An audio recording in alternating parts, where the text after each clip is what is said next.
Hello, welcome to the Retro Game Club Podcast, Season 5, Episode 26, which is also Episode 162. I am Rob, and joining me is someone whose likeness will soon be public domain, Hugh. That's right. And they're going to make a slasher movie, a very low-budget slasher movie. I was reading a list of the worst movies of 2023 recently, and the Winnie the Pooh movie that came out at the beginning of the year was mentioned a few times. I wonder if that movie's fun at all. Like, I so watched dumb it. it's good? What did you think? Oh, yeah, it's currently on Peacock if you want to watch it. Wow. It's an average 80s slasher film. I mean, it's not... You rented 100 movies like this when, Okay. you were a teenager. Like, it's just a generic slasher film. Cool. Where it happens to Good. be a guy in a giant Winnie the Pooh costume doing all the slashing. Nice. Speaking of slashing films, I watched that Five Nights at Freddy's movie. It was not good. Well, it wasn't bad, but it was so predictable, and they're making 3 of them. But have you been up to anything since we last talked? Yeah, let's see. I wrote down a bunch of notes. I have 5 notes. That's too many notes.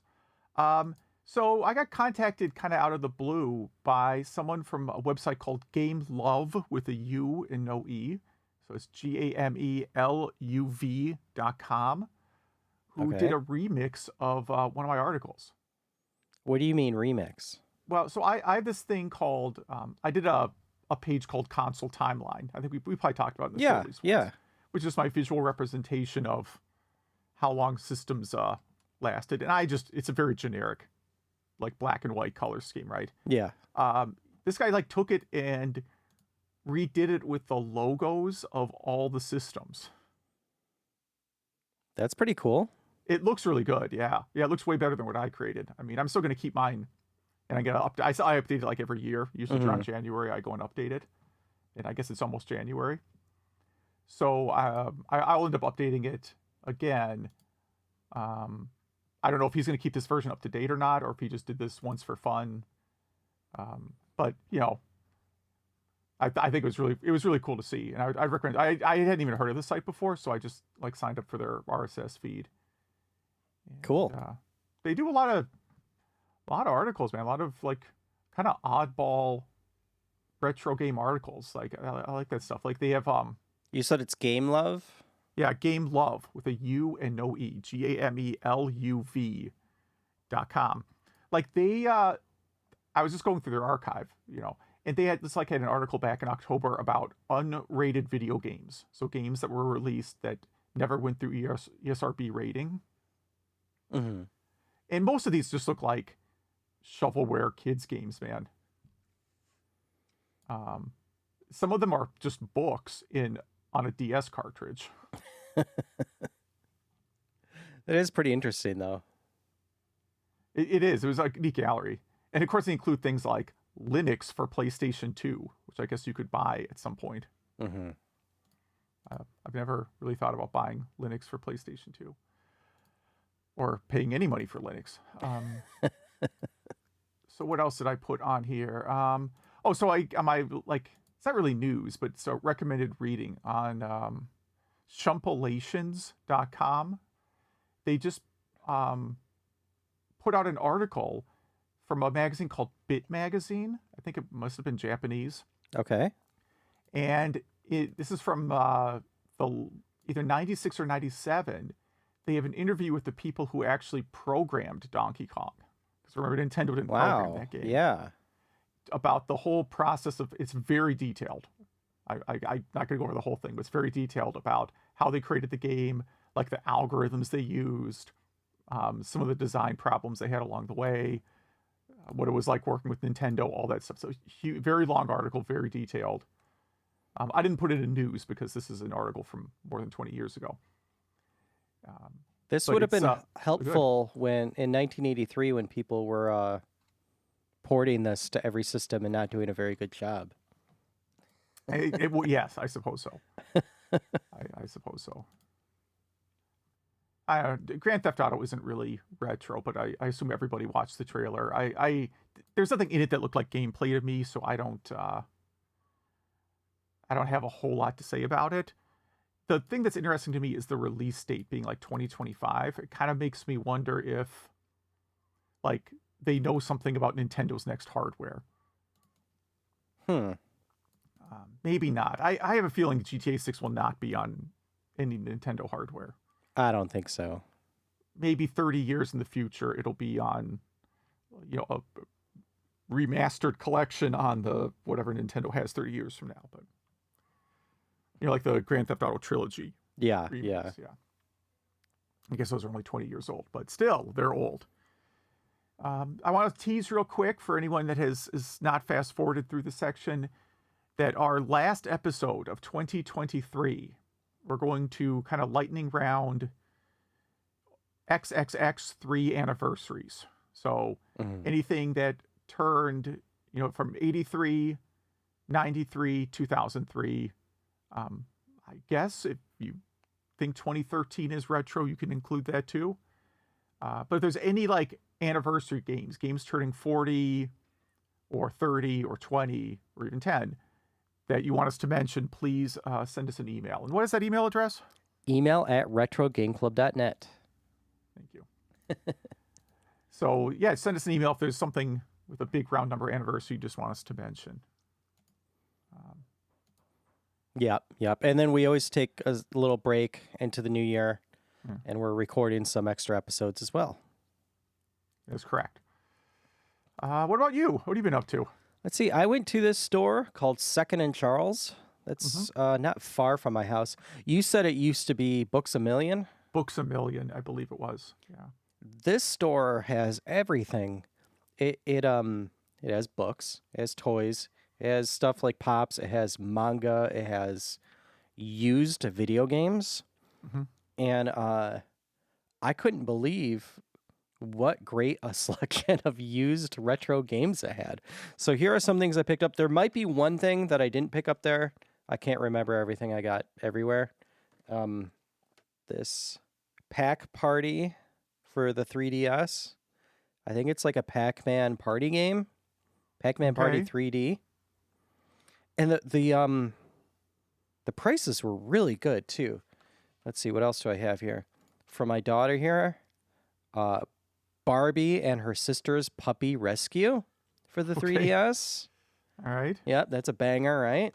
Yeah. Might have been one I traded in, but go ahead. Yeah. Now here's one that's funny that you used to own that.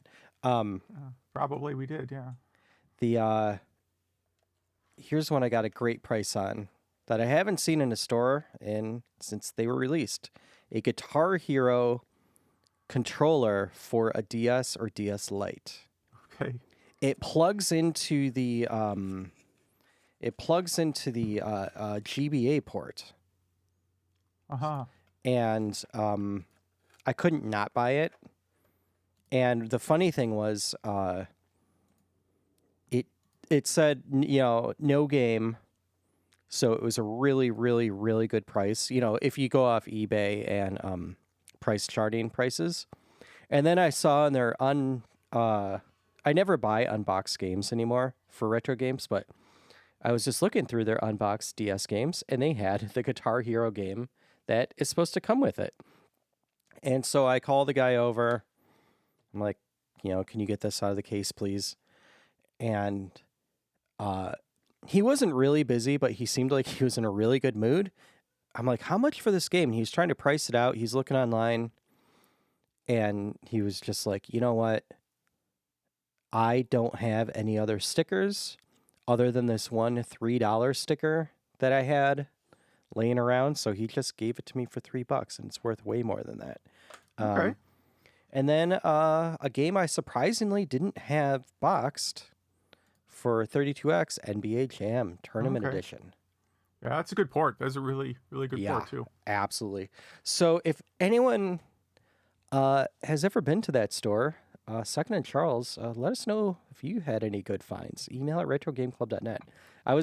Me and my buddy went to, I think, like 2 other retro game stores, and I don't know, one of them was totally empty. Like a lot of these stores, I don't know, they just don't have much anymore. And the other one had a bunch of stuff, but just like Xbox stuff, and I don't know, some cool PC boxes. But yeah, I was just surprised that the only place that had stuff I wanted to buy was this chain store, you know. And what else? Analog Duo arrived. It is still in a box because I have a Pocket and a Mr. FPGA. So I haven't had a need to unbox it yet. Yeah, so that is ultimately why I was super tempted to buy one of these. Really was. My Duo has been recapped, but it still is. You know, I got to re-battery it next, unfortunately. So I thought seriously about buying one of these, but then I saw it's just running open source FPGA code, right? Yeah. Because they disclose it's something that's it's a GPL license thing, so they have to disclose it. Yeah, the niche is you could actually use your real cards and stuff. Yeah. Yeah, the thing is you could put a CD, but I guess why would I buy this and not spend a little more to get like a Mister with a CD player attached to it or something? I don't know if the Mister can do that. Okay, so you know someone, but someone could, in theory, Update put together a Mister code. that you could put PlayStation or TurboGrafx or Sega or Philips or whatever CD you want in. Yep. As long as you have the core. So that's why I didn't buy this, because I'm like, okay, this is just like the hardware in it is probably less available for less, right? Yeah. So the only reason I bought it, other than it's beautiful, is that it's been something that I've been wishing for many years. Okay. And then by the time it came out, I just didn't need it. And I was like, you know what? I've been begging for this thing. I'll give him my money. But I was surprised that they didn't fix the Duo's biggest problem and didn't add more ports, just like build in the turbo tap. But I guess that it's because you could also use wireless controllers for it, so it doesn't even matter. Yeah, I mean, for me, I think it's that the TurboGrafx is a system for sad, lonely people. Yeah, my friend had a theory that it's like, no, they probably thought you don't have any friends. So I'm like, yeah, that's about right. And I was literally playing TurboGrafx this week, so I'm not making fun of TurboGrafx people. Yeah. I legit played some games this week. What are you playing, or is it going to be a Game Club game soon? You don't want to mention no, it's a long story. It was for an article. I was sort of investigating something, so I was playing a couple different games, and that's the problem. Like you decide to look at a game, and then you're like, oh, well, I'm just going to try a couple things, and you're playing it for a few hours. So I was surprisingly playing Sherlock Holmes, because I actually don't remember all the solutions to them. So I was actually playing that this week. Oh, wow.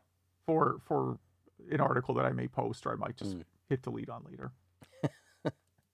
And then my last note is right before this podcast, I finished Star Wars The Force Unleashed 2. An original Xbox game and other things, but it was really fun. So I started this game and I'm like, man, I love the original. But this game is only getting like 5 out of 10 stars on many reviewing places. And I was like, how is this possible? And so I'm really into this game. I wake up this morning, I'm playing it, and I'm like, wow, this gameplay is great. The story is really holding me. I'm having a great time with it. I was like, how is this only 5 stars? Well, I beat it today. I started it today, and I beat it today. And it's only 3:00, and I also went to the gym, and we're doing this podcast, and made my kids lunch and stuff. So, not a long game. And also the ending, I don't care if I spoil this game for people. Just fast forward a minute if you don't want this game spoiled. But the ending allows, you get to choose light side or dark side. And they're 2 completely different endings, because I watched the opposite on YouTube right after. And it just ended. I just thought I was choosing a different path in the game, thinking I was, halfway or a third through the game. Like, nope, it's 5 hours. And people who listen to this podcast hear me say, like, I appreciate shorter games, but God, maybe just like 2 more hours, please. I was looking at howlongtobeat.com, and main story 5 hours, main plus side story 7 hours, completionist 12 hours. Yeah, well, I didn't see anything to complete in there, but You get powered up really quickly, and I appreciate that in a game. I don't like games where it's like you get the last mega powers and then you fight the boss and you're done. Like I like being able to run around with that stuff a little bit. So I appreciated that. And yeah, everything other than the length and the ending to this game, I love. So I still recommend it. You know, if you play the first one, you might as well just power through this one. And yeah, I think I'm going to go to KOTOR next because I never played that, shockingly. I was playing that strategy game, what, Battlegrounds or something, around the time that one came out. So, but maybe we should start a podcast. Yes, I was thinking the last game I finished was Trails into Reverie, which on howlongtobeat.com has main story 42 hours. Main story plus side stories 85 and a half hours, completionist 115 hours. Yeah, so that's, you could play this game like 60 times over. Yeah. That would be an interesting but boring YouTube video. Someone repeatedly plays this game against someone playing yeah, we're not gonna... Yeah. Okay. Yes. News items. What do we got? We got I think you put in most of these news, but I put in the first one, which is unusual. I looked at it and I was like, "Oh, whoa, where'd these come from?" But many people know that Sega almost released a 32X and Genesis combination device, like one device with both, that would have been called the Neptune, and that never came out, and somebody built one. And I watched this whole YouTube video. This article's on Time Extension, but it's just them writing about a guy on YouTube. Yeah.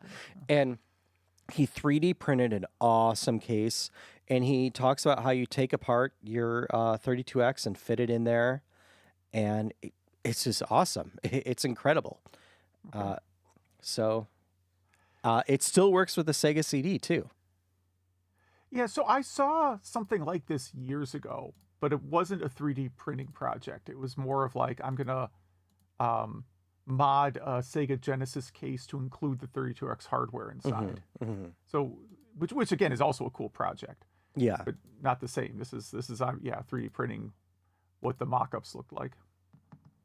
Exactly. Yeah, there were mock-ups released or leaked for the Neptune, so this actually looks like that. Yeah.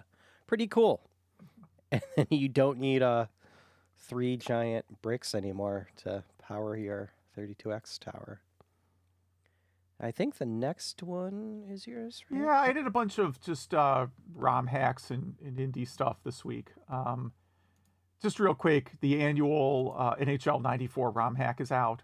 I'm always fascinated by this. So there's a community that every year updates all the versions of NHL 94 to have current rosters and logos and arenas, and like they just make it modern, whatever the current state of the league is, but in NHL 94, because that is their consensus best hockey game ever made. And they even do the intro too with like a new player, right? Yeah, they have mods for like the Sega CD version, which is not a trivial hack, I'm sure. But they do, yeah. So this is like the ROM hacking community I am always most fascinated by. I wish I loved one game this much that I just spent all my time on and didn't pay for other games. I envy them. Yeah. Yeah. This is cool. They've been doing it obviously for over 20 years, I believe. There is Battle of Olympus also got a ROM hack this week that randomizes where items are found in the game. So if you want to change the lid, this is kind of an underrated game. It's a action RPG, maybe more action than RPG.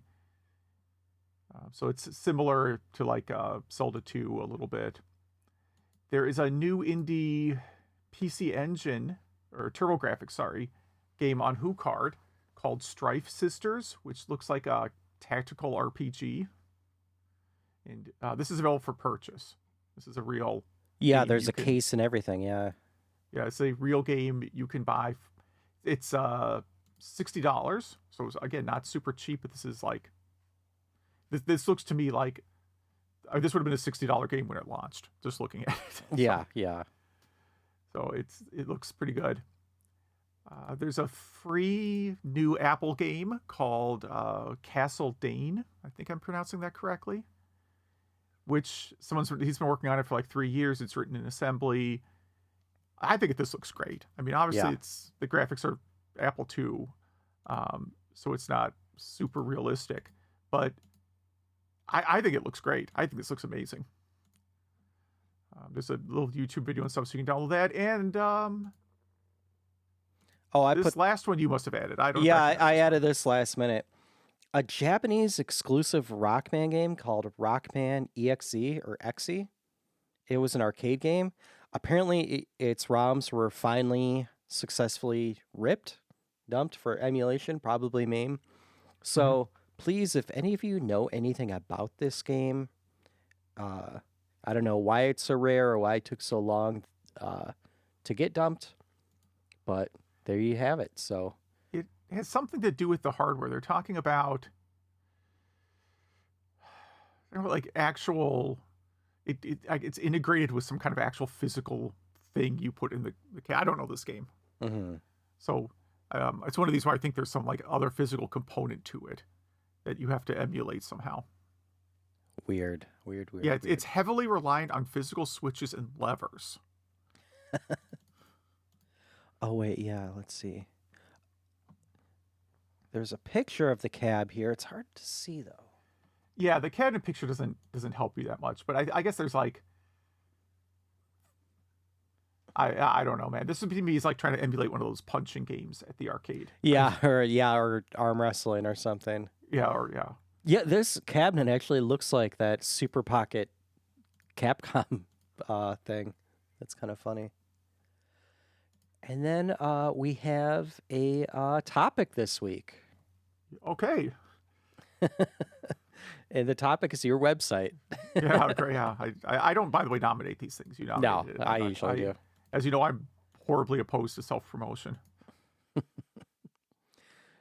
So you recently scanned in Electronic Boutique's December 1994 catalog? Yeah, I scanned it back in like January, actually. And I just figured I would hold on to it until December because it's Christmas themed. I realize that means that there's a chance I could like get in a car wreck or something, and then no one would see this page until some other person did it. Yeah, which someone will eventually. But I figured I was a low risk of anything horrible happening over the next 12 months. And you know what's interesting about this catalog to me is it wasn't until I started posting, so uploading it and adding comments. I already added comments to like every page on here, so I don't know what I'm going to add. What struck me is how different 94 and 95 were from each other. Like if you go back to look at like the Christmas 93 catalog, it's not really that different from the Christmas 94 catalog. It's a lot of 16-bit games, Sega CD, some Jaguar, a little bit of 3DO, Super Nintendo. The games, obviously there's newer games in 94. You didn't have Donkey Kong Country in 93 or whatever. But they're really, really similar. And then you go up one more to 95, and it's like just take everything in this catalog and burn it. Yeah. Yeah. Because by 95, it's like, okay, we have Windows 95, we have the PlayStation and Saturn. It wasn't yet clear 95 who was going to win between the PlayStation and Saturn. I think we all know how that ended, but it's just totally different. Like, the Super Nintendo, forget about it. Sega, just throw that right in the trash, right? We're going to the next generation. Yep. I think this catalog is also the last one that has NES games in it. It's a thick catalog too. It is. I wrote here it's the last catalog that I have that has NES games in it. Wow. So I think I don't have I don't have anything for like early 95, but like this has like Wario's Woods in it, which was the last licensed game.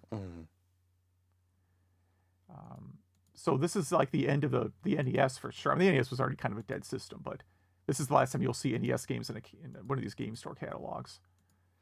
Yeah, and of course the front page has, like a mix of different things that are in the catalog. And I like how Quicken is right in the center. Like, Quicken. some guy was like, "Oh, they got to know we have Office products too." So Yeah. throw that right in there. It does seem weird in hindsight to like, I'm going to go buy Sonic the Hedgehog and Quicken in the same visit. Exactly. And then page 2 right into handhelds. Yeah. Modular handhelds. Yeah. Uno. Yeah. Yeah, those surprisingly, I mean, not surprisingly, those sold extremely well. A lot of Really? parents just buy those. It's like, yeah, Oh, yeah. Well, one, I mean, everyone's grandma had like handheld poker. Yeah. Like that was just lot of, there was just a lot of people had it wasn't even for like your probably for your kids. You're like, oh yeah, I handheld poker, great. And then next page, a lot of Sound Blaster and Creative Labs CD drives and stuff like Yeah. that. It looks really cool stuff, really cool packages. Other than the bottom, it has a Sound Blaster and a microphone and a CD-ROM surrounded by Office, like literally Office Microsoft box. Office stuff. Like you Yeah. really need your Excel to boom. Yeah. $600. So for $600, it was, the Sound Blaster, a CD drive, and then Microsoft Office for some reason. Yeah. Other packages you got like, SimCity 2000 and Civilization and stuff like that. That's pretty cool. Yeah, they typically did these bundles. Like it would be either education, like home productivity, dad games, and so like education, regular games. So like you saw right there, like the buffet of games where it's like F-117A and SimCity and Rebel Assault, and then there'd be sort of like what, yeah, if I have a better term, like the dad games. Like there'd be a bundle that had like golf and stuff like that in it. Yeah, yeah.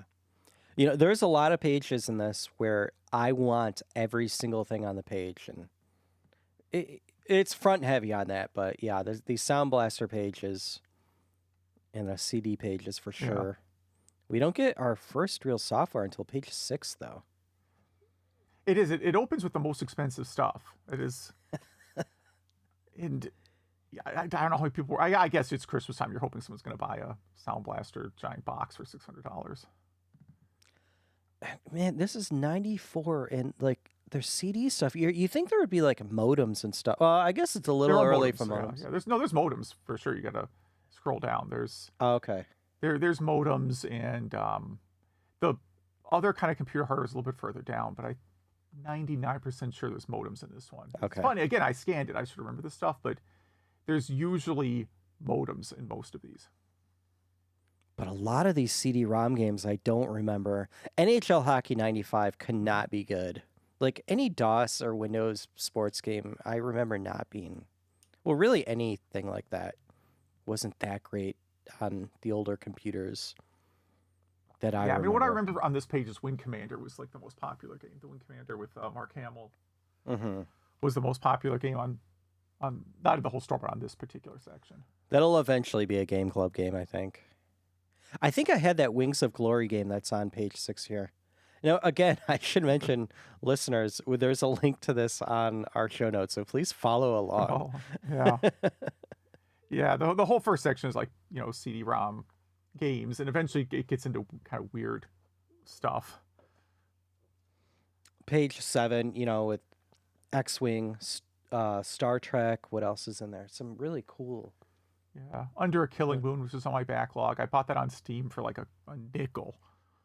No, like literally, it was like there was some bundle of like FMV games, and they came out to like 5 or 10 cents. Per Yeah, game. yeah. I think I have those collections.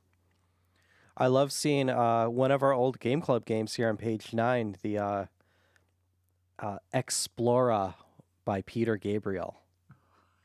Yeah, I don't know what that is, man.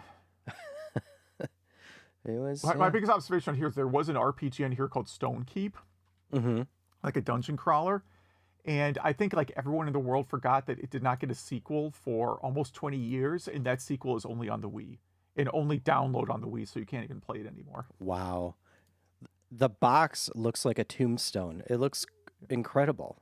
Yeah, That's great. there's about 12 page. You get to like page 13 before you're done with like PC games. First version, I mean, Warcraft is here, the original Warcraft. I think King's Quest 7 is on page 11. Yep. Celebrity poker. Okay. Wait. Who do we got here? Would you love to play poker with Morgan Fairchild? I don't know who Morgan Fairchild is. Who is that? Do you She was know? a sitcom actor. She was not sitcom. She was on. Oh, It wasn't Melrose Place because Melrose Place wasn't out. What's the equivalent of what was like the 80s equivalent of Melrose Place? Dynasty. Wasn't she Dynasty? okay. Something like that. Okay. She wasn't on KRP or something like that. Or is that I mean, I someone don't else? think I don't think so. Okay. And then Joe Piscopo and Okay. Jonathan Frakes. Yeah, That's that's your celebrity poker game. yeah, that's who I want to. At least it's not strip poker, but I guess we get to that later on. There's some stuff like pretty that. soon. Yeah. But yeah, a Bethesda game called Delta 5. I don't know that one at all. It's get ready for the world's fastest 3D virtual reality flight adventure, Delta 5. Yeah, maybe worth emulating. I don't know. I mean, there's so many things on here I would like to emulate just to see what they looked like because obviously you didn't play all these back in the day, Yeah. and that's certainly one of them. Like, sounds crazy. Maybe it's good. Maybe it's awful. Either way, want to play it. Yeah. Let's see, scrolling down. National Lampoon's Blind Date. That I made a comment about too. I don't really remember that game. A humorous, seedy romance adventure that lets you experience the angst of a first date. That's something everybody loves. Your task is to say all the right things to further the date. It sounds like Leisure Suit Larry 1, right? It sounds much worse though. It's by Trimark. Well, Trimark Interactive is the publisher. I don't know if they developed it. It's not like a Leisure Suit Larry. At least had good developers behind it, right? Yeah. Like you can agree. Like the content of the game is terrible if you want. I'm not really interested in arguing about it. It at least had good developers. Yeah. It was pretty impressive. Is it as impressive as The Greatest Paper Airplanes by a company called Kitty Hawk? Yeah, where you print paper airplanes. Yeah. That's the game. I'm reading the credits for National Lampoon's Blind Date, and there aren't really a lot of other. There are a few people who worked on other games, but no one that's worked on like no big name like, oh geez, it turns out Shigeru Miyamoto wrote it or something. Yeah. But it looks like there must be multiple dates because you have these all ended in an I, by the way. Sandy, Candy, Randy, and Bambi. And that tracks. Yeah. Those must be the ones that you can date. And then there's a bunch of other people that sound like taxi guy and bartender kind of. So there's obviously more to it, I guess. I don't know. I'm never going to play this game, nor am I interested in it. I love how they go right from that adult blind date thing to like edu games. Educational games, Yeah. semi-educational games. Yeah, some of them look interesting. These are the pages that I would rip out and throw in the trash when I was a kid, just so my parents wouldn't even know. Like, not an option. Like Reader Rabbit 3 is not an option for you. No. Now, the weird thing is mixed in the educational games is the Street Fighter collection. Yeah, I was going to point that out. Yeah. But what's crazy, the Street Fighter collection, this is so amazing. The box for $27.99 in 1994, $27.99. Street Fighter 2, also Mega Man and Mega Man 3. Yeah. Yep, that's part of the collection. Like, why not 2? Why not Mega Man 2? I don't know. I don't know why they skipped 2. I would like to see Mega Man and Mega Man 3 on DOS. I'll have to YouTube that and see if that's on there. See how they're good probably they did. okay. I mean, the music's probably they're not fine. great. Yeah, it depends on the sound card, right? I'm sure it's dependent on the sound hardware. What else do we have here? There's on page 21, There's this the weird stuff on box. CD-ROM section. Yes. Like this is stuff I really know how to categorize this. It's just like, here's some software that's on CD. Yeah, like 3D landscaping and stuff like that. Shark alert. But there's this gone fishing game. I think it's a game that comes in a literal tackle box. Mm-hmm. It's just a picture of a tackle box. It And is, yeah. I can't tell if it comes with a weird controller because it says like 40 lures available. Is that in the game? That's Is in that... the game. That's not. Yeah. The box is much smaller than you think. Yeah, As I recall it, it was not a. You could not take that box fishing. Oh, you remember this box in person? Yeah, it's fairly small. It was like it seemed like almost like a repurposed something else. Oh, okay. It's not like a full size fishing tackle box. But you're searching for bass, pike, muskie, walleye, time of day, season, 50 miles of detailed shoreline. 50 miles. Cool. Yeah. That's another one where that'd be kind of interesting to fire up at some point. Yeah. Yeah. Okay, what is this? Okay, well, I regret trying it. I personally was going to skip over a few pages of CD stuff, but don't let me, if you want to call anything out. The no one looks at these pages section of the catalog. Yes. I mean, it's like Family Tree Maker and some Vietnam just junk. history thing. CD-ROM reference, history of presidents. Like, okay. And then you get to like maps because the internet didn't have a lot of good maps yet. Or the phone book. The phone book, how much is that? Is the phone book $180? Yeah, the phone book was something, but I just thought it was like this. I assume you couldn't make this today, right? I don't know. Probably not, no. I mean, I don't know. There's those websites that you could search for people, and it actually brings up their details. So I don't know. Yeah, I know. You have to every couple months you have to like go and check that you're not still listed on them. Yes. It's awful, but yeah, this is like a CD-ROM with like 70 million, names in it. And then a different phone book. There's two phone books. Yeah. There's two of them. Yeah. Let's see. What else? Anything interesting? Microsoft Windows for Workgroups upgrade. Got to get that upgrade. Oh, yeah. Oh, so you're all the way up to like page 30 with the incredibly expensive Microsoft keyboard at the time. And yeah, Windows for Workgroup upgrade.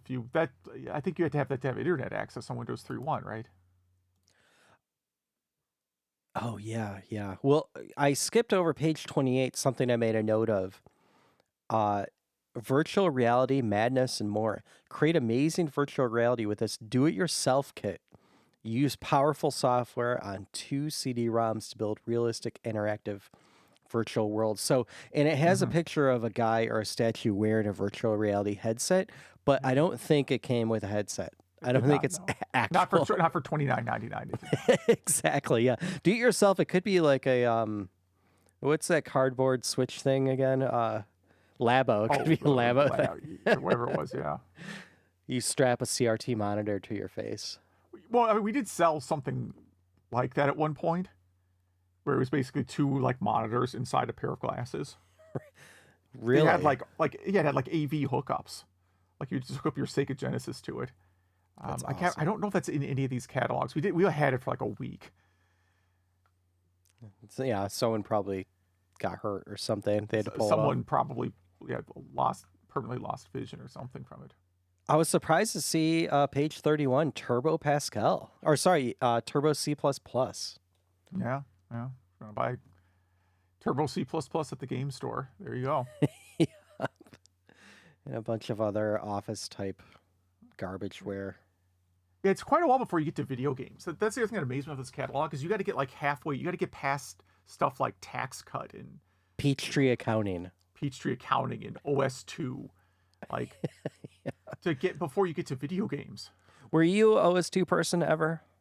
No, I'm not. No, I used OS2 Warp for a little bit, and then no one else did, so I stopped. Like I liked it better. Like I was like, this is absolutely better than Windows, but there's nothing I could do on it. Right? Yeah. I mean, like BOS looks kind of fun to try out, but then what?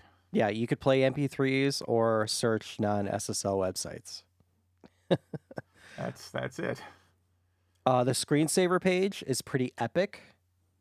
There's some really great stuff on the screensaver page. Oh man, this X-Men screensaver, it's literally like a Wolverine comic book cover. I want to install this on something.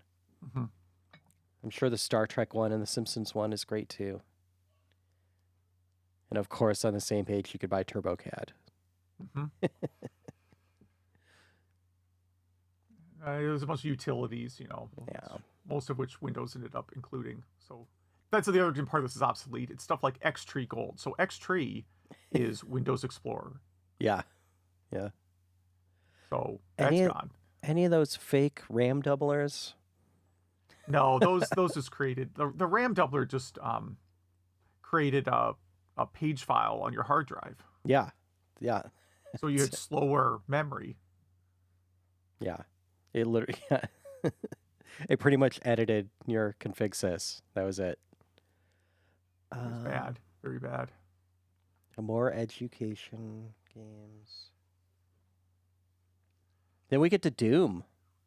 Finally, yeah. Doom, which is not by the other Sorry, games. Doom 2. Doom 2. Yeah, Doom 2. I think because this is the floppy disk games now, and they quarantined those off from the CD games, maybe. I mean, Doom 2 would be available on CD, but I think it was only a floppy game at this point. Well, I'm going to read the listing. But it says also available for CD, so really strange. I think a lot of this stuff was floppy disk software, and that's why they stuck it off in the end of the PC section. And then we have more CD games. Oh wait, here is my favorite page. Page 46. We have 46. to spend some time on this page. Oh boy, okay. Okay. This is the C-list software page. But yes. So this is the dark corner of Steam page. So there's a game called Metal Ace and Metal and Lace, you mean. Sorry, Metal and Lace, yeah. And it has a picture of a sexy anime robot girl. And I don't want to explain her anymore, but it says, looking for something fun and exciting, yet sexier than munching dots or a pudgy painter. What would a pudgy painter be? I think they're talking about Mario. Yeah, that's weird. Yeah. Whoever wrote that doesn't know what Mario's profession is. Yeah, I guess he's dressed like a painter, I guess. But it goes on to say, limber up those fingers and see and hear what no other action game dares to offer. Comes packed with speed and action to challenge the player in you. Includes first ever action game plot to entertain you. Contains violence and sexy graphics. Not recommended for under 13. And so there's at least one other game that's exactly like that on here. Same description, yeah. And there's no ESRB at the time. So. No. So they're just selling hentai, right? Right, exactly. I don't really recall these in the store, but they could have been, maybe we got one or two copies and somebody bought them right away. I don't know. Back corner, yeah. We have the Mist section, which I don't know why they didn't include that stuff higher up. This is the hint book section. Actually. Oh, yeah, this is okay. The hint book. So it's Mist, TIE Fighter, Doom 2. It's the hint book section. For $99, you could buy a virtual guitar. Which yeah, you just bought one for what, $3? Oh, that's right. Yeah, for my DS. That's right. Yeah. This looks really neat. I would like to try one of these. I don't want to own one of these. I just want to try one of these. Yeah, it came with there's one game made for it.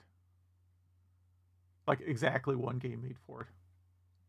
And then what's this PC radio? Digital FM receiver for a computer. Yeah, it's a digital FM receiver to, I don't know, it says compatible to all sound cards. I think they mean with. Requires batteries. So it's So I guess it goes into the line in of your sound card and you just listen to it through those speakers? Computer, as opposed to just buying an FM radio from Radio Shack for less dollars and maybe that has a power cord. Yes. Maybe this is, I don't know. I guess you could record. I don't know. And Yeah, there's you could feed, I guess, an FM radio feed through your. unless I had a line out, Yeah, which it might. it might. Yeah, you probably could. I guess that would be it. And then you point out here on the next page, on page 49, how just exciting this time was, because this is the For Dummies page, Yeah. and also like they sell some browsers on this page, and people had no idea what was about to happen in like a year. Yeah, I mean, this is, you can buy CompuServe, you can buy America Online, you can just buy a generic internet membership kit, whatever that is. And then, yeah, just like, hey, here's how you use the internet for dummies. And multimedia for dummies. Yeah. Yeah, great time. And now I don't even like, I don't know, man. I'm trying to spend a whole lot less time on the internet. Yep. Yep. That's why we play retro offline games. So yeah. And then you could buy some hard drives too here. Oh, wait. You wanted to call it these speakers, I think. Did I? These very stylish speakers you have written here. Well, I think, yeah, there's some speakers on this page that I legitimately think look cool. I don't know if they sound any good. They're by some junky brand called, they're Interact. PC Aero, but aerospace is spelled kind of weird. Speakers. I just think they look cool. Yeah, they look like robot feet. Yeah, if they were made by like a reputable company and available today, I would use them. And then you could buy a 345 megabyte hard drive for $240. Yeah. Wow, that's a big hard drive for the time. Mm-hmm. Mm-hmm. Mac Store still kicking it. And some let's see, you got 4 megabyte 32 pin RAM upgrades for $230. Not bad. We have data cartridges in case you are running tape backup in your house. Yeah. Well, you have to back up your hentai game you bought, or the radio you're recording. Yeah, you're recording Art Bell or something in the middle of the night, and you need a 120 meg data cartridge for that. Let's see, what else do we have here? You could record your VCR, right? No, it's Studio Magic. Never mind. I don't know what Studio Magic is. I think it was yeah, to record video on your PC. Weird. Yeah, these little studios. Yeah, right now we're in page 52 and up. We're going some Tiger Electronics stuff. I never ever wanted a Tiger Electronics anything. Yeah, I don't think anybody yet wanted a Tiger Electronics thing. None of the, I mean, you can play these, like archive.org, I think, has emulated versions of all these. Mm-hmm. They're okay. I mean, they're barely I games. guess they're for a road trip, maybe. You could give your kid one of these to keep them occupied for a little while. Yeah. I mean, again, poker and blackjack would be kind of the exception. Like I could actually see playing that for a little while. What's this other Sega Pocket stuff? I Yeah, never so saw Sega this made before. Sega made a competitor to the Tiger ones. I think these are also emulated on now. These are, despite being made by Sega, these are actually much, much worse than the Tiger Electronics ones. Okay, weird. The form factor's neat, but they're not really any good. Okay, I'm gonna look up something here. There's a Sega Pocket Organizer, the IR7000. Okay, any price guesses? You know, this is either going to be, it's going to be like new in box, $400, used $30. Something like that. There's a non-working for 25. There is a working no box for 64. I don't see any boxes. Oh wait, no. Yeah, I don't know if you may not be able to find any boxed. I thought they'd be more than this. But wow, huh? Interesting. Very strange. Those things, no one ever used those. They bought them and used them once and then forgot about them. Yeah. And finally, everyone, I don't know how long we've been talking about, or I don't know how long we've been reading this catalog, but we're finally into console games. Unless you want to talk about the virtual golf thing on page 56. Okay. No, yeah. But the first console You got to go with 3DO first, right? Yeah, that's the thing. I guess I didn't realize when I put this catalog out. They definitely put the expensive stuff first. And that's simply the case. So 3DO at the time, it was still just the Panasonic Reel, $400. But And most of the games are in this, pushing 60, 57 to $60. you got Pebble Beach and Twisted free with it. Well, included. Yeah. What's Twisted? Oh, I knew this, but now I don't. Maybe we'll see it on the next page. Maybe, yeah. But there are a lot of 3DO games. There's 1, 2, 3, Twisted 4. isn't on here. 4 pages of 3DO games. One with Gex coming soon, which I think is pretty huge. And Samurai Showdown, which was a pretty good port. Oh yeah, for sure. And then later on, I think they bring up a different 3DO console. They didn't. The Gold Star one, but that still is pretty high. That's still like $400 at this point too. Yeah, that one must have been fairly new. Because it was also like it wasn't the top loader that you're thinking of. This is gold, and again, Gold Star, everything they make is garbage. That's why they rebranded themselves as LG, right? Who also makes garbage. So don't buy the Gold Star 3DO today for sure. Cause I'm sure it doesn't work, but you shouldn't buy one back then either. The page that it's on, though, other than Road Rash, FIFA Soccer probably is pretty good, but Road Rash is the best game on there. But it's like $65 still. These games are between $50 and $70 a game. Yeah, and then we go right into 32X. Yeah, probably. It's maybe my favorite page in the catalog. Every game. What was weird? I mean, these are these weird little nuance things. But like the 32X games here all are pictured in the hard shell cases, which of course none of them actually came in. Your NBA Jam did, but a lot of these came, like Doom was a paper box game. Most of these, maybe all of these, were paper box games. So then, it's a 32X, it's $150. And the games are still coming in at $70. I mean, that's crazy. I don't actually remember them being $70. I think in the actual store at this point, they were a little bit lower. That's nuts. Yeah. And then right to the Atari Jaguar. Yeah, which never had a good Christmas. I'm not going to say it had a good one here either. $250 for the Jaguar. Yeah. Yeah, that's, less than the 3DO. And if I had to own only one of those, it's a tough one. I mean, Jaguar does have some good games. And so does 3DO, yeah. Yeah, I mean, right here on this page, you see it's got Alien vs. Predator, Tempest 2000, Doom, and Wolfenstein 3D. Those are all great, right? It also has Checkered Flag, Club Drive, and Kasumi Ninja, which are all just dumpster fire games. This magazine does kind of read like a, does Doom play on this? Yeah. Yeah, well, I mean, that was the hottest game. Yeah. Still, I mean, it came out in 93, I guess, but, Doom 2 were still really, really hot. Then on page 63, we get into the XI system, which I don't remember seeing in stores. Neither do I. I was there for $350. I don't think I don't remember having it in the stores.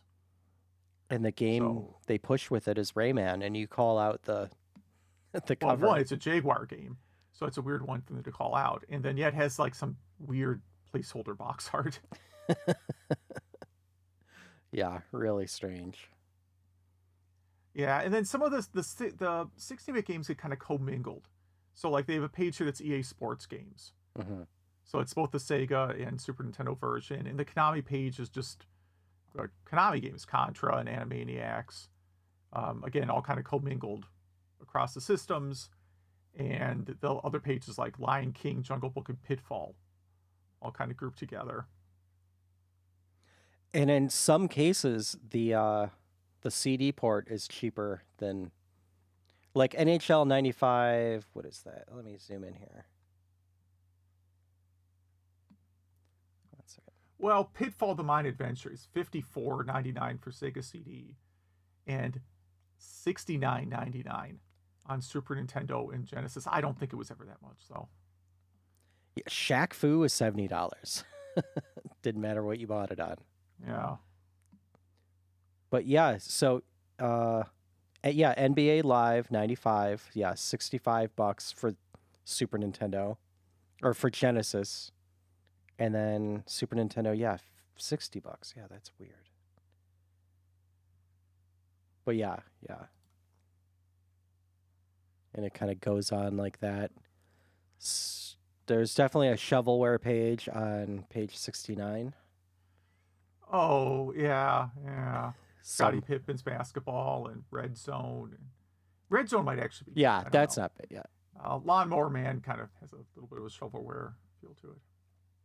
Yeah, I never played that baseball game. RBI 90. Is that 94? Yeah. Yeah. For Game Gear. In a Sega Genesis box for some reason. Yes, that's right. Let's see. It eventually gets like dedicated sections. Like you have a dedicated Super Nintendo section coming up and a dedicated Genesis and Sega CD section. Yeah, anything you want to call out in any of those? Well, I mean, Donkey Kong Country is, of course, the biggest release right now, at least brought in Super Nintendo at least. So that's got like that's one of the only games, maybe the only game that has like a full page just for it. Oh yeah, that's right. Donkey Kong Country, and then you have like the RPG page at some point with like Final Fantasy 3 and Breath of Fire and Secret of Mana. You know, there's a page here about the advertised Magic the Gathering cards, but then there's like a last minute edit saying sorry, not available on the Magic the Gathering cards.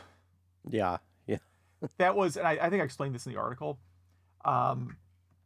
Magic the Gathering was new when it was really super hot, and Electronics Boutique was just selling the cards for like, you know, a lot cheaper than the average independently owned comic book store. Mm-hmm. Because we're a chain, right? We got them cheaper, mm-hmm. and it wasn't our main business, you know. So we just, you know, put them out at whatever the price was. So when people got into Magic the Gathering, they just cleaned. I mean, we literally cleaned out the minute they came in because we just had them way cheaper. I do love on page 73 your comment about Earthworm Jim. It is one of the truest things you have ever said. Okay. just there was supposed to be a modern console that Oh right. Oh yeah, I mentioned that someone once tried to launch an entire console on the promise of it having a new Earthworm Jim game. And none of those things happened. Yeah. But Earthworm Jim, $70. I am shocked on how many 16-bit games are $70 at this time. Yeah, I know that's somewhere in here. I think they put like the highest theoretical price in the catalog, so someone doesn't come in. So like if you're working at the Manhattan location, mm-hmm. right? Someone doesn't come in and be like, hey, you know, it says here Earthworm Jim's only $59, but you have it for $69. And you have to be like, well, it's Manhattan. Everything costs $10 more here. I think that's what they were doing. And Final Fantasy 3 for $80, but they call it Final Fantasy Legend 3. Yeah, they have the wrong description for it. Yes. Yeah, they don't even describe the game. It's not just in the catalog. The box is Final Fantasy 3, but the name and the description are a different game. Yeah, just insane. Yeah, there's always at least one kind of horrific mistake in these like that. Yeah. Yeah. And yeah, a lot of Super Nintendo games here. I'm just scrolling through. There's a lot of them. Yeah. All these great Super Nintendo selection. Yeah, every single all these pages I want. Every single thing on all these pages. Try to find if there's anything else weird here. The Sega CD page on page 83 is not very hard hitting, I don't think. You could assemble a page of really good Sega CD games. They just kind of scatter them out a little bit. Exactly. And a lot of them appear earlier too. So when you get to here, you're left with like Power Rangers and Echo, and I like Eternal Champions. Maybe I'm the minority there. Did you ever try out on page 85 the interactor? No, I never did. I think there's an angry video game nerd about it though. Okay, just so our listeners know, it's, I guess, a rumble pack for your body. You wear it like a backpack. Yeah, I have to check if he did, because I mentioned, I said it deserves an angry video game nerd episode, 'cause that means I must have looked to see if he used it or not. Yeah, it's a giant speaker that you strap to your body. So then you feel vibration or something. I would never, something loud happens in the game. Whatever. I didn't come up with any of these products. And then on the Genesis page, you I don't remember this Genesis Lion King combo bundle. Yeah, I mean, I remember it, but yeah, it was probably pretty short lived. And Phantasy Star 4 was $90. Oh yeah, that was a legit $90 when that came out, and it was in a cardboard box too. Yeah, legit $90 when that came out. Wow, 24 megabits. I don't know what that even means. Because again, you're the more or less 68,000 maximal addressable space gets you to around 4 meg. So I don't know what they mean by 24 megabits. Unless it was doing some paging, but I don't think the ROM file for Phantasy Star 4 is not 24 meg. Exactly, So yeah. I don't know what they mean. Megabits, not bytes, right? Yes. Let's see. I mentioned page 87 has a lot of vaporware on it. Let's see. Want to list any of them out? Yeah, well, Lufia for Sega Genesis. That never came out. Yeah, that And was Side Saturn, Pocket right? on Sega CD. No, Lufia, like, you're thinking of Lunar. Oh, okay. Lufia was on Super Nintendo. Side Pocket for Sega CD also never came out. Wow, yeah. Really? That never came out? That looks familiar. Wow. Yeah, well, Side Pocket's on, like, you can play that on the Switch Super Nintendo collection. It's on there. Okay. Weird. It did not get a Sega CD release. I double checked that one because even I was like, wait a minute, did that come out? Let's see. Anything else I want to call out here? Oh, page 90, the Super Game Boy. Yeah. It's twice as fun, which, hey, the Super Game Boy was great, but this page is a full color page, and then it's like they just cut out from a black and white newspaper a picture of a Super Nintendo and put it in there. It looks really which is weird strange. because you're trying to advertise that you can play this in color, but you're doing this page in black and white. Yes. I don't know what they're going for. And then we get into real handhelds like Game Boy, Game Gear. Game Boy was $50 back then. Oh, what a deal. Yeah. And like on that page, it's Donkey Kong, Wario Land, Metroid 2, Tetris 2, Space Invaders. Like, this is like, just give me the whole page. Yeah, like, it's like the best road trip of your life right there. I'll whip out like $150 right now for everything on there. Yeah, exactly, yeah. And then the Game Gear costs pretty much as much as that whole page. Yeah, just about. It's just the Game Gear. Yeah, that's nuts. It had a packing game. Hold on, it had a decent pack-in, I thought. Yeah, it also came with Lion King as a pack-in. That was a pretty good port, I think, right? It was, yeah. Yeah, it was fine. And let's see what else we have here. Some Sega accessories on page 93. The Team Player 2. I never messed with that. Yeah, I wrote an article trying to program for that thing once, but Yes. the difference is this also supported the EA 4-way play because it also has a switch, so it was just a little different. So it could emulate a competitive 4-way player adapter. Mm-hmm.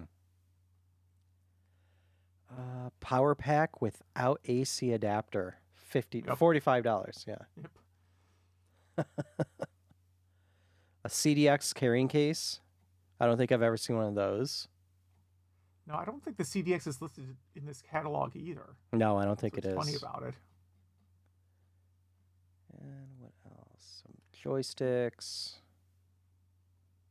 video game accessories, anything fun? I don't think I looked at this accessories page. Page 95. 95, yeah, it's magazines and some just weird things you strap onto the Game Boy or Game Gear. Yeah, that stuff.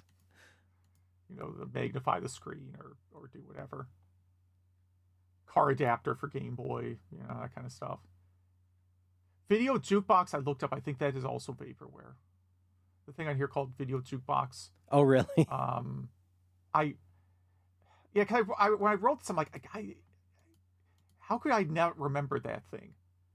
And I don't think I've ever confirmed if it was in fact vaporware or not. So this is a thing that you stick 6 Sega Genesis cartridges into. It actually lists a bunch of other systems. The box shows the Sega Genesis. And then it has like 6 buttons in front.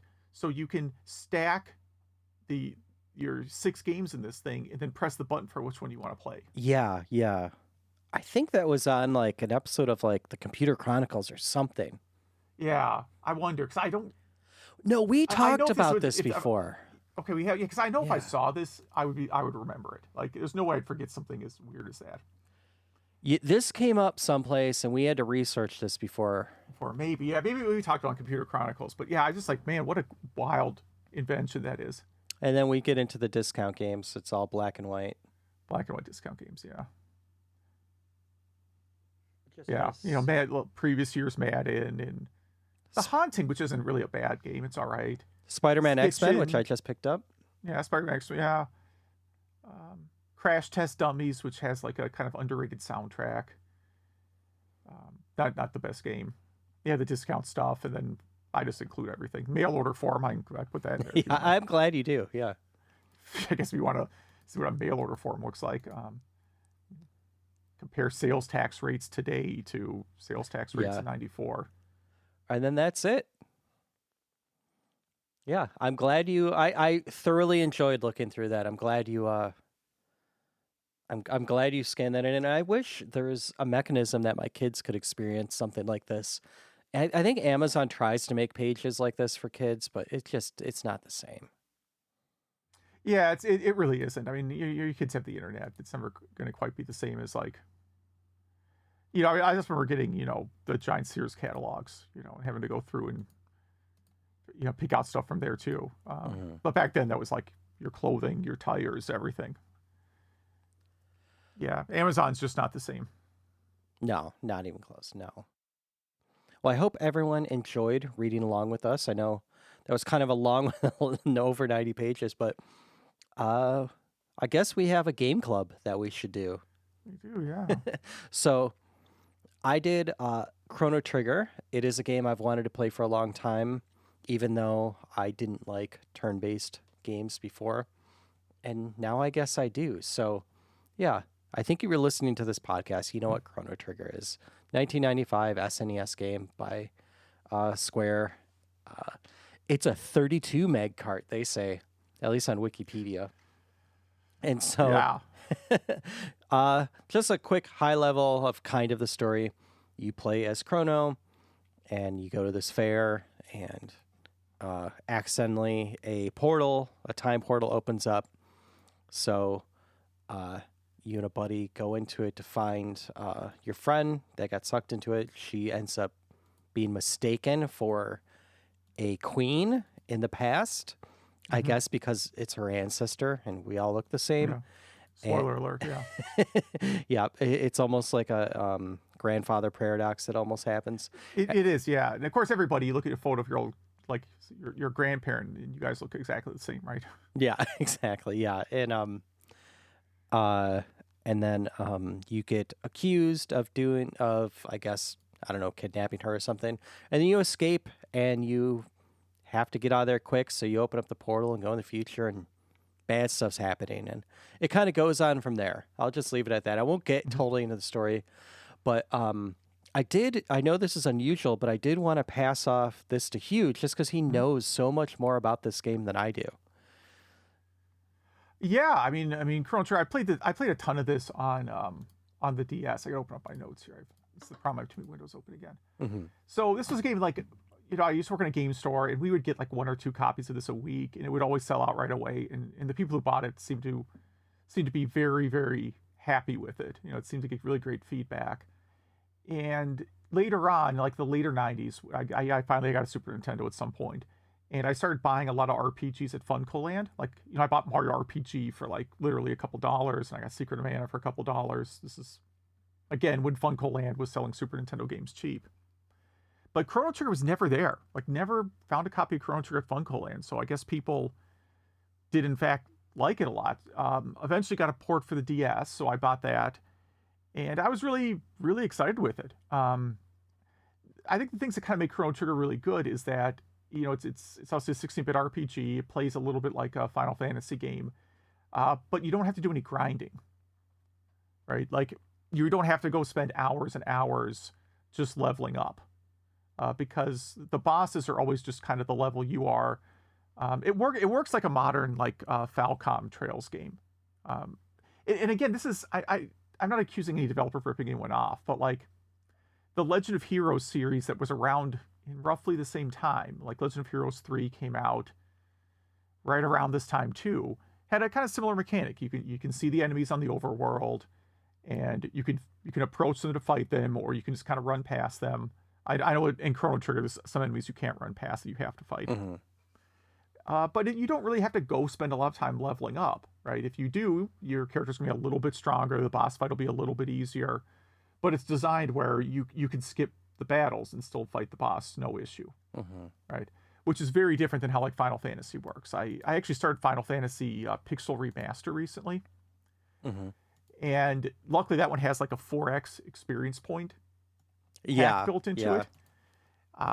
I forgot just how much, like, oh yeah, this was like a 40-hour game because you spent 38 hours fighting battles. Yeah, and that's rough because, you know, I try to play retro games that I haven't played before with the perspective of when they came out, and not from the perspective of somebody that has like every ROM and a wall full of, you know, great video games that I want to get to. And it's hard. It's hard to put myself in that perspective. And, you know, I know you do say that there isn't a lot of grinding needed in this game, but I needed to grind more than any other game I've ever played, possibly with the exception of East 4, but it was close. So my experience was different than yours. Really? Yeah. Even more than like you did Phantasy Star recently. Like Phantasy Star is way like, more. You have to grind a lot. Way more. So I got to the end. Okay. I think I was level about 30, and it was just not even close. I was just getting destroyed. It was not possible. And wait, hold on. I don't want to spoil the game. Are you sure you are actually at the ending? I beat the game. Yeah. Okay. Yes. Because there is a point. It's like a lot of RPGs. There's a point where you meet the last boss early in the game, and they obliterate you. Yeah, no, I beat the game. Yep. So okay. I got to the last guy. You got stuck at like the halfway point. No. I got to the last guy, and I was getting destroyed, and so I, just Googled, and they're like, yeah, you should be level, I don't know what people were saying, 40, 50, something like that. And I was like, oh. And so I looked up places to grind, and all but one I had, and this is one of my problems with this game. Okay. All but one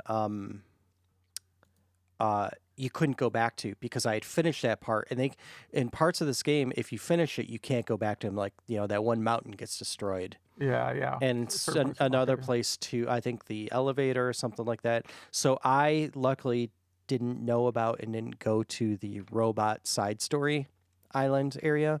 Oh, okay. Well, that's a pretty big that's a pretty big side story. Okay. Yeah. So I just did like 15 levels there for each character.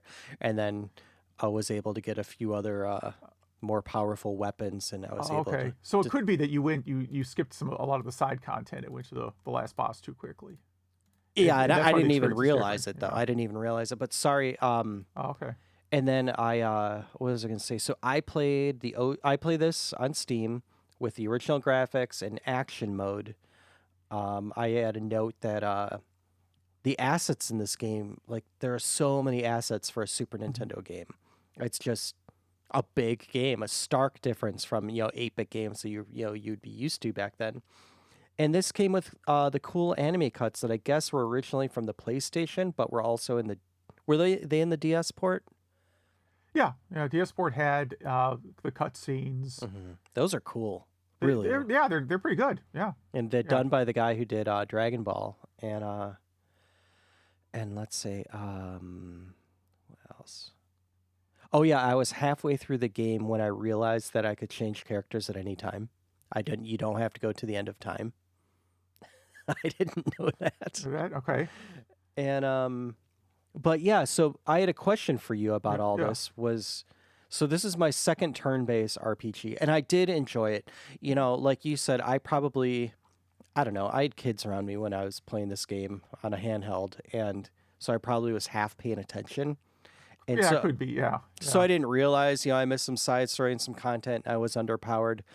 And so my frustration with it was seriously, I probably played the last guy 20 times. It probably at maybe 40 times where okay. until I was like, oh my God. And that battle is long. You know what I mean? Yeah, there's multiple phases Oh to my it. goodness. And so I was so frustrated. I was ready to, throw the Steam Deck out the window at one point. Um, and then, after I grinded, it was fine and fun and whatever and a great. Oh, and the other thing too about dying over and over again at that point is it keeps showing you the bad ending. It keeps showing you the world Yeah, world being destroyed burning. ending. Yeah. Yeah. And that's like a 2-minute sequence and you can't skip it, even in the modern port. And so, really frustrating. Other than that, great graphics, cool action based fighting. Well, turn based, but Yeah, yeah. It's not strictly turn based. yeah, hybrid and, which was really cool. Great music, and like I said, the cutscenes. But my question for you is, what makes a great turn-based RPG? What should I look for in a turn-based RPG? Yeah. I mean, some things I put down like with Chrono Trigger, you have 6 or 7 characters to choose from, and there's like one sort of hidden. There's one character you can or cannot recruit depending what choices you make. Mm. I don't know if you've recruited that character. I don't know. Who is it? The vampire looking guy, No. Magus. Oh wait, He's like the story that you believe he's like the main villain of the game for like the first half of it. Oh yeah, I got him. I used him after that for everything. Yeah, He yeah. has 'Cause the once you dark get him, magic. he's very strong against the last boss, but you can also like not recruit him also. Oh wow, I didn't know that. I'm glad I got him. Yeah, He yeah, was my favorite. you can choose to kill him or whatever instead. Oh, that's right. Yeah, yeah. You do get that choice. Which by the way, that does make the last boss a lot easier because he has a very powerful magic attack. And, Oh yeah. and then there's the things where you can learn like character combo attacks that also might have been something. Like if you skipped a lot of optional stuff, you might have missed some of the combo attacks, which do like completely devastating damage to the last boss. Mm-hmm. That's what I read. I read that too, and I was like, okay, you could grind for that, Yeah, yeah. Well, some of those are just items you have to get. Yeah, yeah. I went and found a few of those. But like Definitely one of the Chronos. so one of the big ones is like, are the characters actually worth changing out?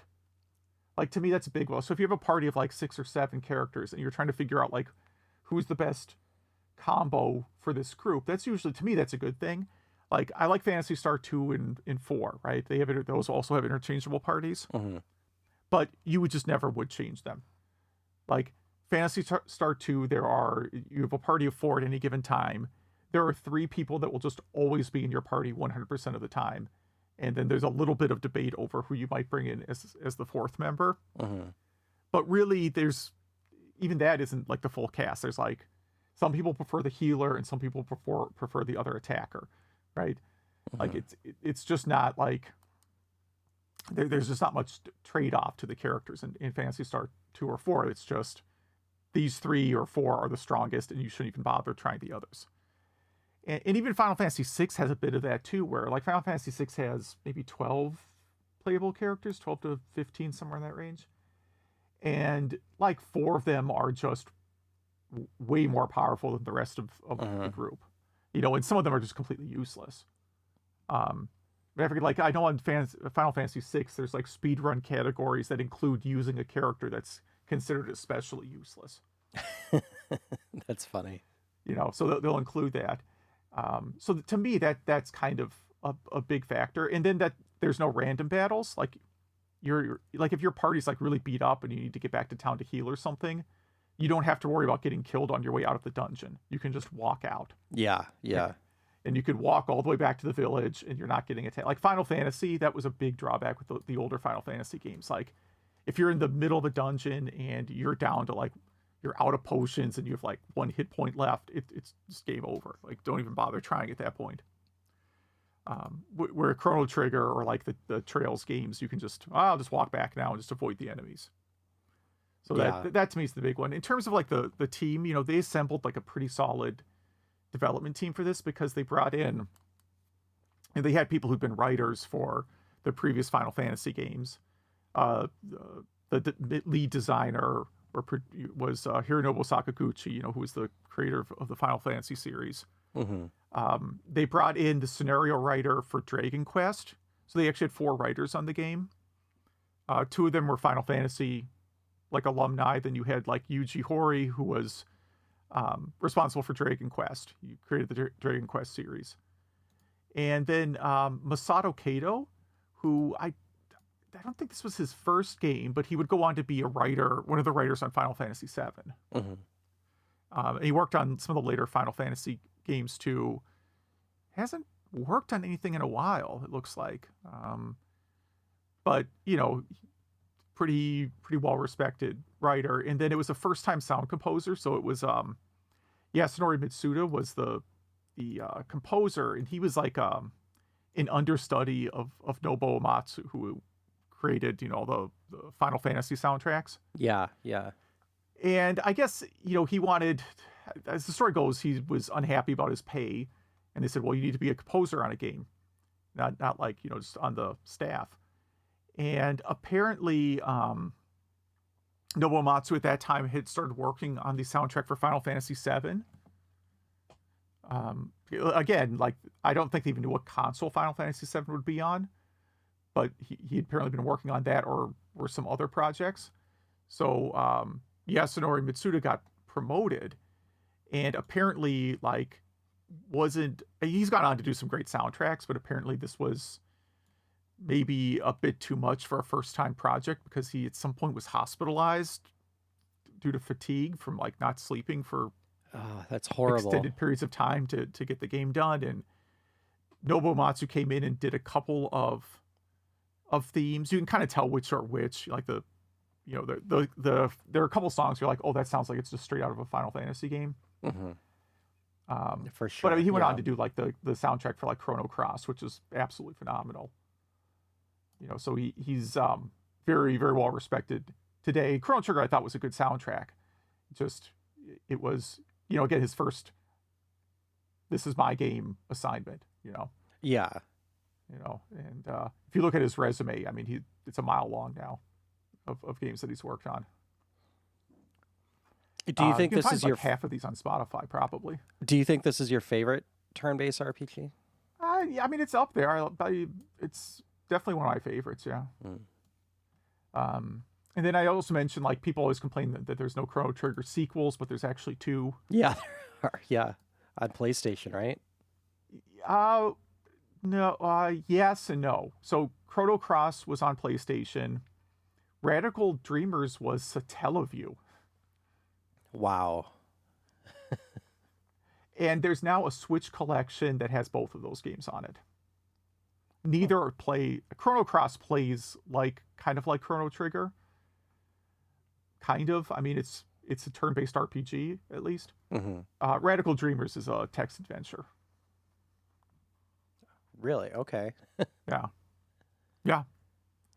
It is a text adventure. And they both are sort of based off, well, Chrono Cross is sort of based on one of the endings from Chrono Trigger being the canon ending. So Chrono Cross takes place, it gets really bizarre. If you ever try it, good luck explaining the plot. Is that one still turn-based? It is, yeah. Okay. Yeah, Chrono Cross is a turn-based RPG set in because if you win the game in the past, it's based on the idea that the characters in Chrono Trigger defeated the last boss in the past, so now the present time in Chrono Trigger is a completely different world. Of course. So it's like Back to the Future if Marty McFly came back and suddenly there were robots or something. I don't know how much he changed the past. All right, so that's Chrono Trigger. Yeah, I was gonna say, I'm glad I played it. I'm glad you got to drop some knowledge on me about it. Yeah. And let's go on to your game. Yeah, I just played. I went Dr. Mario 64. This is a game whenever, like, it's the end of the day and I just need to kind of unwind, like I'm wound up or something. Dr. Mario's always been kind of a go-to game for that. Like, if you just kind of need to forget about stuff, for a few minutes, the Dr. Mario games are so frantic that you can't really think about anything else while you're playing them. Dr. Mario 64, that just came out on Switch recently. It's the same game with better graphics and the story mode. That's about it. The story mode, you battle CPU one-on-one. Later on, you can get into like 8-way matches, which are really hard to see on the Switch screen. Outside of that, though, it's the original game with kind of higher resolution graphics. I mean, I assume everyone knows Dr. Mario. I don't know. Did you try this at all? Yeah, I just play the traditional mode, and yeah, it's fine. It's kind of interesting that it had the Paper Mario type graphics instead of like, I don't know, Mario 64. Like, it's on the 3D system. You think they would do something with that. Yeah, they did on like DS. They have a more 3D attempt to do Dr. Mario. It doesn't work. I really didn't like it. I like this version. It's still 2D. The art style was, Nintendo was doing a lot of, like, all their advertising around that time was kind of the same art style. They were just doing a lot of stuff that looked like that. So I think it was just sort of a theme they were going for with the system. Yeah, really, really strange choice. Yeah, I have nothing else to say about it other than, like, I agree with everything you said. Yeah, it's fine. I don't play it as much as you. I can't remember the first time I played actual Dr. Mario, but because it is such an old game and it's also on, the Game Boy and stuff like that. When I had my first Nintendo 64, right when I graduated high school is when it came out. There was 0% chance I would ever play this game because that was an old game. Oh, yeah. I wanted to play the new 3D cool stuff. Yeah, of course. Who wouldn't? But I'm glad it's on Switch now.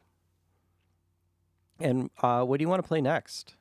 I'm going to stick with Nintendo 64 on Switch and go with 1080 snowboarding, which I've never played.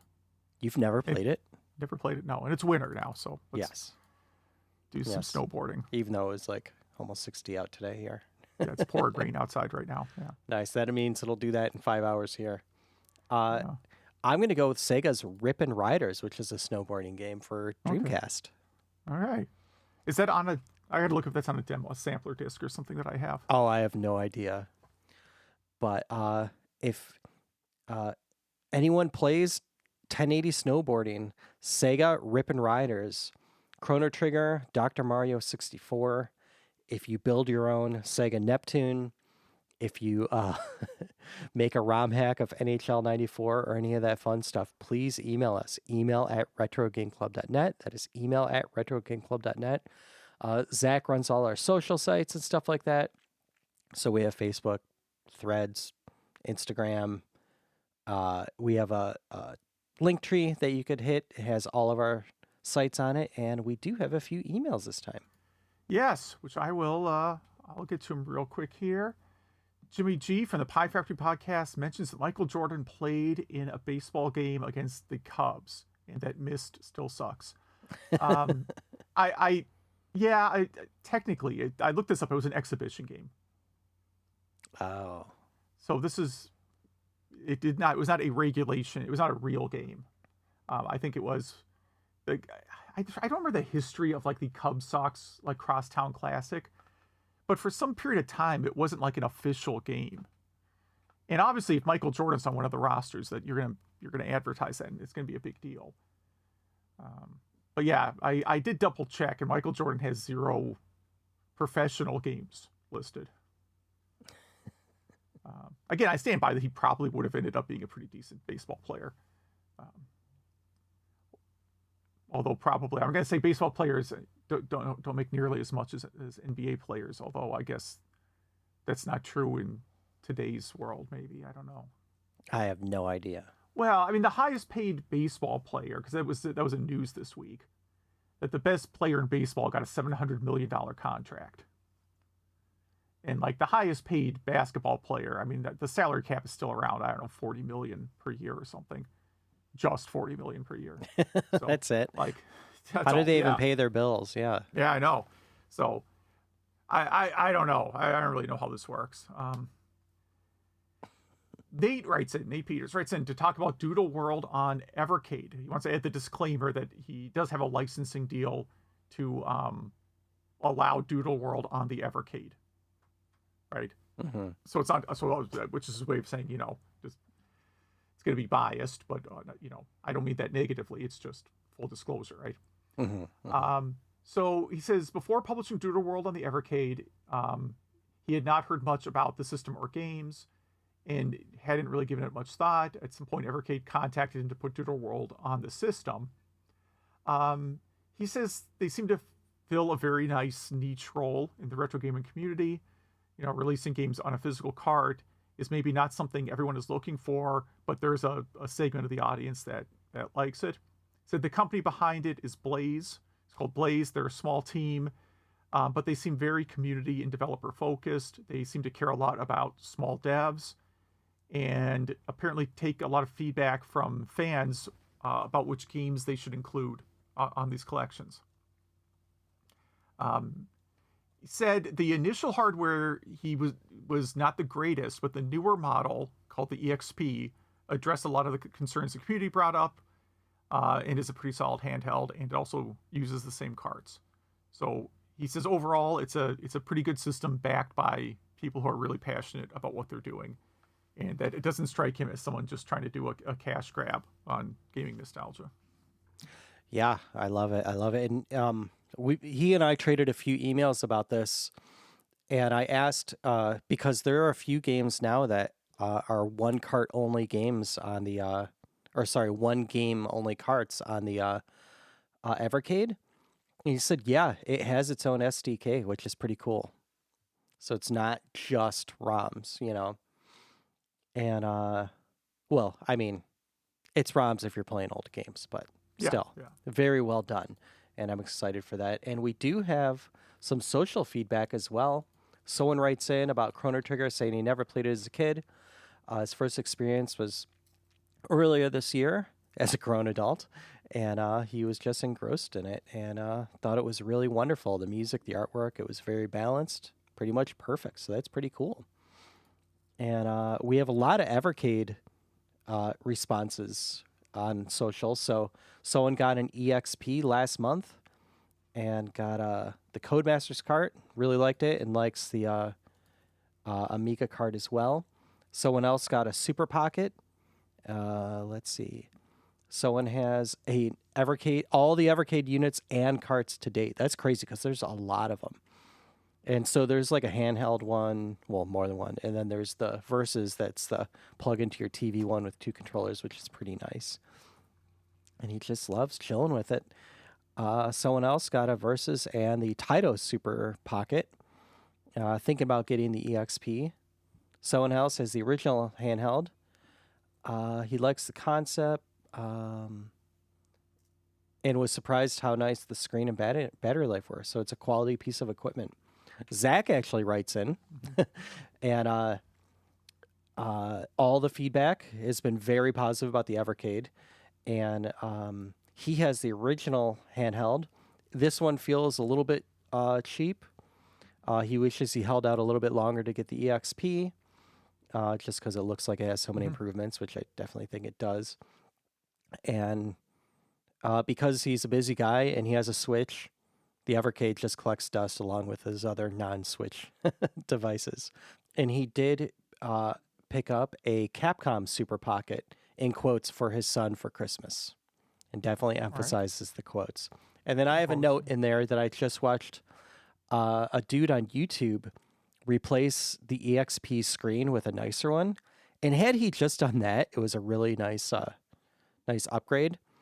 But just like a little sharper, nicer screen. Not that the screen on the EXP is horrible, but the off angle is kind of bad on it.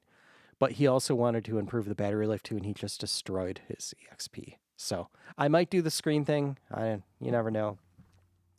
And then someone writes in about Hughes comment on Frogger Scratch and win lotto tickets. He thought it was interesting and kind of wants to buy one and keep unscratched just to have in his gaming collection, but it could be worth like $400,000. So, Yeah, I looked it up, and they are for sale only in Illinois and Indiana. oh, okay.